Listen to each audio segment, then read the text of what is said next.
Hello, dear student. Welcome to all of you in my channel. प्यारे बच्चों, आज हम अफवाह तंत्र नामक अध्याय का अंतिम टॉपिक आपके सामने पढ़ाने जा रहे हैं और यह टॉपिक जैसे ही पूर्ण होगा तो आपका अफवाह तंत्र नामक चैप्टर पूर्ण हो जाएगा। इससे संबंधित जो प्रमुख डाउट संदेह आपको अभी भी इस चैप्टर में लग रहे हैं, आप जरूर उनको अपने कमेंट के द्वारा पहुंचाने की कोशिश करेंगे ताकि मैं उन बिंदुओं पर स्पेशल अलग से आपको समझा सकूं। तो प्यारे बच्चों, आपके पास जो अंतिम जो टॉपिक है वह है नदियों का महत्व। क्योंकि हमने अफवाह तंत्र में मुख्य नदियां और सहायक नदियों की समृद्ध क्षेत्र को पढ़ करके उनको विस्तृत रूप से जान लिया है। अब हमें यह आवश्यक हो गया है कि जो भारत के अंदर प्रमुख नदियां हैं उनका किस प्रकार महत्व है। तो सबसे पहले प्यारे बच्चों, नदियों का महत्व आज से नहीं बल्कि प्राचीन काल से ही नदियों का महत्व रहा है। क्योंकि जो भी सभ्यताएं विकसित हुई हैं, जब भी मानव ने सभ्यता का विकास किया है तो वह सभ्यताएं हमें किसी नदी के किनारे ही प्राप्त हुई हैं। जैसे हड़प्पा सभ्यता सिंधु नदी तथा उसके आसपास के क्षेत्रों में ही लोगों ने निवास किया था। मेसोपोटामिया की सभ्यता नील नदी के आसपास ही लोगों ने अपना निवास स्थान बनाया। तो निश्चित रूप से इसमें साबित हो रहा है कि नदियों का महत्व आज से नहीं बल्कि प्राचीन काल से सब मनुष्य के लिए बना रहा। क्यों? इसका पहला महत्व यह है कि मानव के अपने पेयजल के लिए, मानव को अपने प्यास को बुझाने के लिए जल की आवश्यकता होती है और जल नदियों के माध्यम से सुगमता से प्राप्त हो जाता है। तो सबसे पहला महत्व हमारे लिए यही है कि नदियां जब होंगी तो हमारे लिए पेयजल की सुविधा या व्यवस्था हो जाएगी। और भारत के लिए भी यह अति आवश्यक है कि यदि नदियां अच्छी तरह से पानी स्वच्छ पानी दे रही हैं और अधिक पानी की मात्रा उपलब्ध हो रही है तो भारत की अधिक जनसंख्या को पानी की, पेयजल की सुविधाएं आसानी से हो सकेंगी। नंबर दूसरा इसका महत्व है, नदियों से हम सिंचाई आसानी से कर सकते हैं।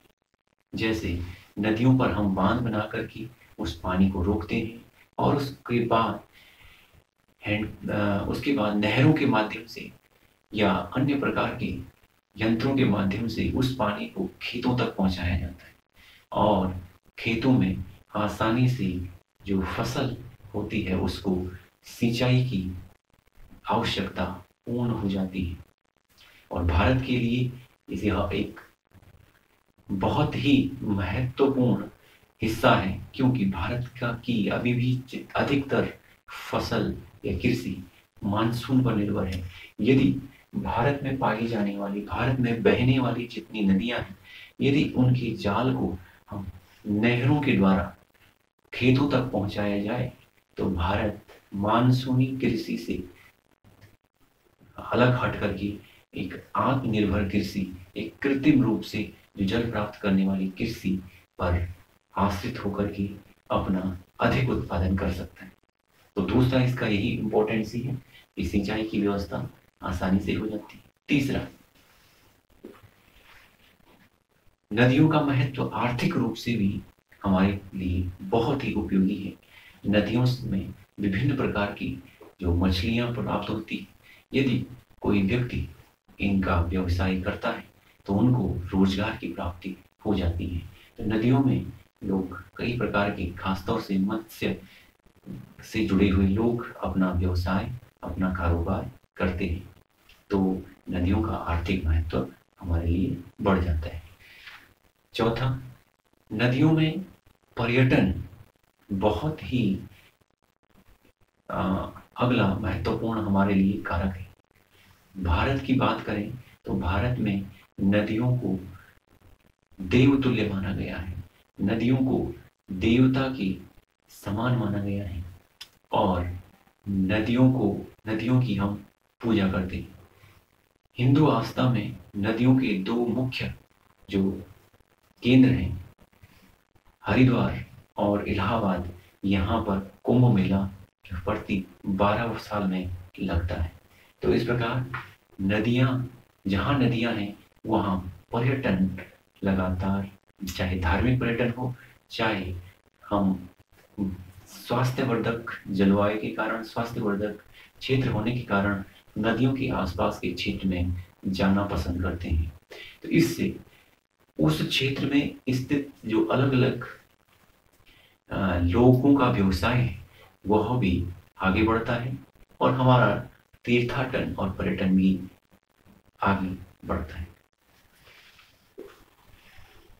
पांचवा महत्व इसका यह है कि नदियों में विभिन्न प्रकार की जल क्रीड़ाएं संपन्न की जाती हैं। वर्तमान में राफ्टिंग, कयाकिंग, नौकायन, ये बहुत सारी प्रतियोगिताएं, बहुत सारे वाटर स्पोर्ट्स नदियों में ही किए जा रहे हैं। अलग अलग जगहों पर इसके अलग अलग सेंटर्स उभर चुके हैं। यह न सिर्फ उस क्षेत्र की आर्थिकी को मजबूत कर रहा है बल्कि उस देश में रोजगार को भी बढ़ावा देता है। तो इस प्रकार नदियों की असंख्य महत्व है। इनके महत्व को कम नहीं किया जा सकता।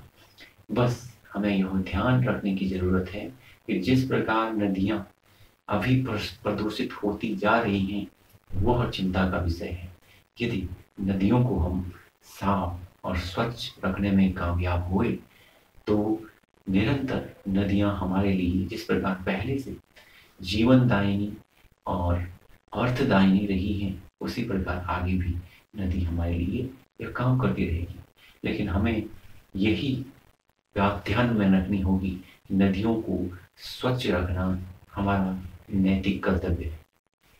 तो इस प्रकार हम कह सकते हैं कि नदियों के महत्व को हमने जान लिया है और ये 4-5 पॉइंट अगर आपने आसानी से समझा लिया तो निश्चित रूप से आपको अच्छे मार्क्स मिलेंगे।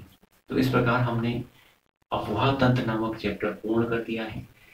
इससे पहले के जो भाग हैं उसको आसानी से आप देखने के लिए डिस्क्रिप्शन में जो लिंक दिए गए हैं आप उस पर जाएंगे और वहाँ पर आसानी से आप इस पूरे चैप्टर को अध्ययन कर सकते हैं। तो प्यारे बच्चों, अब मैं अंतिम रूप से जो अध्याय का जो अभ्यास प्रश्न दिए गए हैं उसको आपके सामने प्रस्तुत कर रहा हूँ और आप देखेंगे जब आप पूरा अध्याय पढ़ लेंगे तो कोई भी क्वेश्चन जो मैंने पढ़ाया हुआ है उससे बाहर नहीं जाएगा। मेरे पास मैं ये अभ्यास प्रश्न यहाँ पे देख रहा हूँ, ये आपका अभ्यास प्रश्न यहाँ पर है और अभ्यास प्रश्न में जो क्वेश्चन पूछे गए हैं उन प्रश्नों को लेकर के आप देखेंगे कि वीडियो में प्रत्येक टॉपिक पर पूर्ण रूप से बात की गई है। सबसे पहले इसमें प्रश्न पूछा गया है कि जल विभाजक किसे कहते हैं और इसके कार्य क्या है, उदाहरण बताइए। पहले ही वीडियो मैंने जल विभाजक को बता रखा है कि दो अफवाह तंत्रों के बीच की उच्च भूमि को जल विभाजक कहते हैं और यह दो नदियों के क्षेत्र को अलग अलग कर लेता है।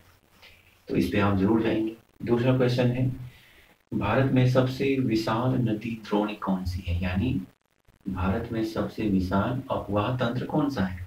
तो मैंने ये पहले ही आपको बता रखा है कि गंगा एवं उसकी सहायक नदियों द्वारा बहुत बड़ी क्षेत्र में अफवाह तंत्र का निर्माण किया जाता है और इसका अफवाह तंत्र उत्तराखंड, उत्तर प्रदेश, बिहार और पश्चिम बंगाल तक फैला हुआ है। तो सबसे बड़ा अफवाह तंत्र गंगा नदी का अफवाह तंत्र है। सिंधु एवं गंगा नदियां कहाँ से निकलती हैं, ये मैंने पहले ही बता दिया था। सिंधु नदी तिब्बत में सानो ख्वाब हिमनद से निकलती है जबकि गंगा नदी उत्तराखंड से निकलती है, उत्तराखंड के गोमुख से। चौथा क्वेश्चन इसने कहा है कि गंगा की दो मुख्य धाराएं कौन सी हैं। मैंने ये भी आपको पहले ही डिस्क्राइब कर दिया था कि गंगा का नाम देवप्रयाग से गंगा पड़ता है, उससे पहले गंगा भागीरथी के नाम से उत्तरकाशी में और अलकनंदा के नाम से चमोली से दोनों धाराएं बहती हैं और देवप्रयाग में भागीरथी और अलकनंदा का जब मेल होता है, जब संगम होता है, तब ही इसका नाम आगे गंगा पड़ता है। तो आगे से आसानी से लिख सकते हैं। अगला प्रश्न दिया गया है, लंबी धारा होने के बावजूद तिब्बत के क्षेत्रों में ब्रह्मपुत्र में कम गाद या सिल्ट क्यों है? मैंने ये कहा था यहाँ पर, ये क्वेश्चन ये पूछा गया है कि ब्रह्मपुत्र नदी तिब्बत में बहुत अधिक, चीन के क्षेत्र में बहुत अधिक लंबाई तक बहती रहती है।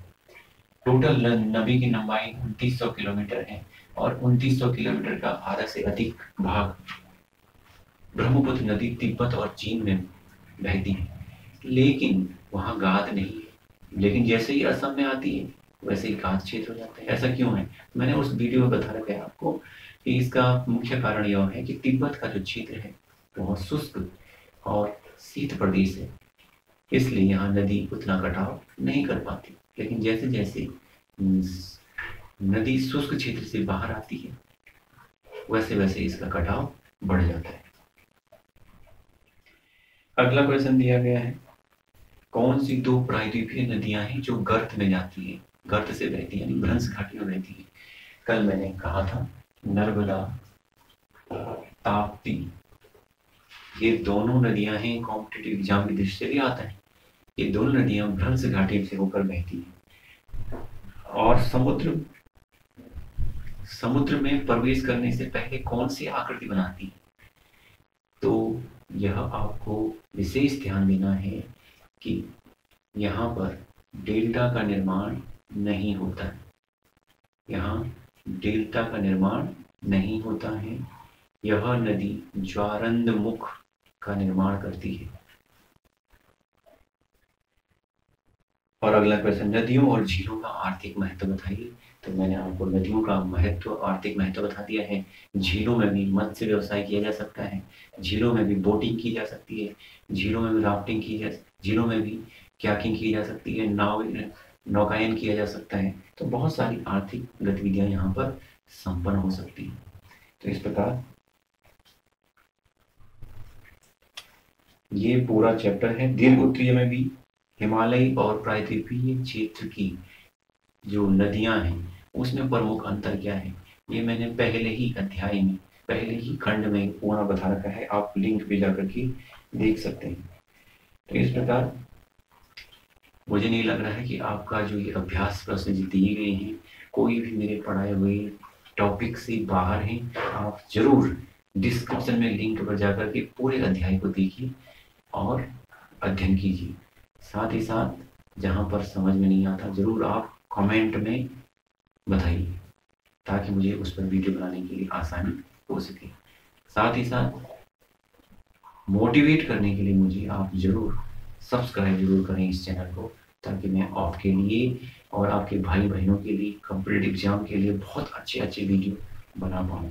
तब तक के लिए थैंक यू एंड बाय।